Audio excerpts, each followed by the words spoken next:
Well, it's definitely sort of like the start of his campaign. He wanted to project an image of strength, that he's leading the country in the right direction, and that he's got a lot of energy, even though he's 80 years old and would be, the oldest president. And so he focused on some of the accomplishments to try to convey to all Americans that he knows what he's doing about the economy. He was pointing to the fact that inflation is getting better. It's down to 6.5%, that unemployment is incredibly low, around 3.7%, and that gas prices are getting lower. And then he also talked about the fact that the Republicans are going to need to work with the Democrats to pass policies or legislation that's going to help keep the economy moving and to boost the economy. And he bragged about some of the bipartisan achievements that have taken place in terms of infrastructure bills and aid to Ukraine. So his speech was trying to address a lot of Americans. It seemed that he got feistier and more energetic as the speech went on, and he spoke for 73 minutes. So he was trying to appeal to a wide audience there. But of course, there were times that he really drew the ire of Republicans and got heckled, but he seemed to enjoy these exchanges. Yeah, he seemed to thrive on them. Kevin McCarthy, of course, has taken over as the Speaker of the House. He had urged his side to be civil. But it also showed how difficult that's going to be for him to control his people. Right. I don't think Kevin McCarthy has any control over the Republicans, especially after all the deals that he made, where he basically is just Speaker in name. And there's this one particular group that he's made all kinds of concessions towards that are going to do whatever they want to. One of them that he made a concession with, Marjorie Taylor Greene, was one of the ones that heckled Biden. And this type of heckling we haven't really seen in American politics. You sometimes see it in the British Parliament, but this is really something new where they're willing to get into these exchanges in a very public way. And I think what we're going to see is very little legislation is going to get passed over the next a couple of years here, because both sides are so polarized, and they seem to be focused on their getting attention for themselves, becoming their own stars of the party rather than actually getting anything done.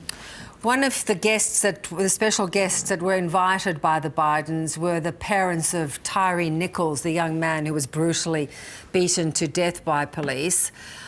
He urged something good to come of this awful reality of police brutality, particularly against black young men. Do you think any real reform is going to happen?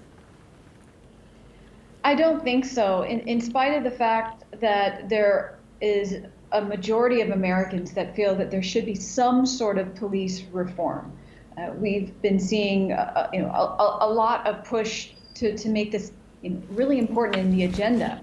But as I just mentioned, I see both parties digging their heels in, trying to promote their own agendas more so than trying to create bipartisan legislation. There's little pockets of it here and there, but police reform is a really big one. This is going to be difficult to get through, and particularly because the Republican Party sees themselves as the party of law and order, and they're not going to make any concessions on this particular issue. Natasha, it was interesting, given that this very recent downing of this China balloon flying over the US from China, and discussions that they were actually spy balloons and that it might have been one of many that has been detected by US agencies. Did you expect him to make more of that incident?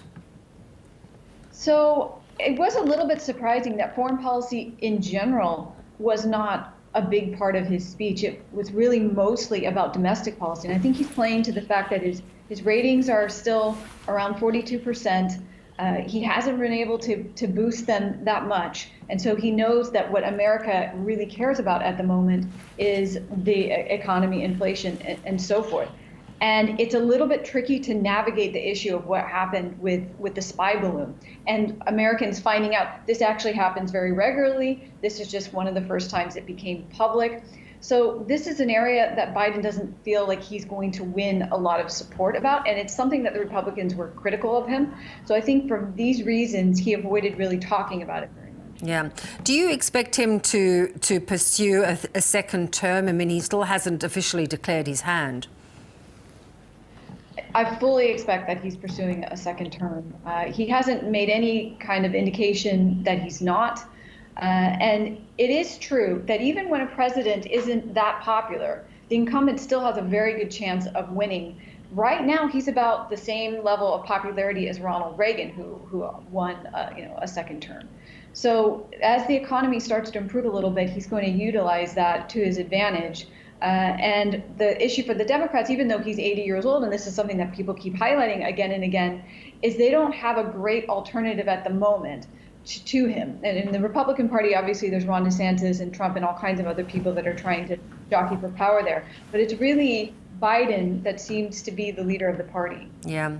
What did you make of the newly elected Sarah Huckabee Sanders? Now, she's the daughter of long-standing Arkansas Governor Mike Huckabee. She was the one to give the official response. How did she perform, and do you see her as a possible rising star within the Republican Party? So she gave a very feisty response that played exactly to the Republican audience. I don't think it was playing to a wide audience. I don't think it's going to attract independents. But she used the types of words that Republicans like, talking about the fact that Biden was hijacked by the radical left and that he's only interested in woke fantasies. These are the types of words that play well with the Republicans, but it doesn't play well with a wide audience. In spite of that, she is a star in the Republican Party. She's currently the youngest governor of Arkansas, and she's had already experience in the Trump administration, which she highlighted in her speech. So I think we're going to see more of her. Great to talk, Natasha. Thanks so much. Great to talk to you too. Thanks.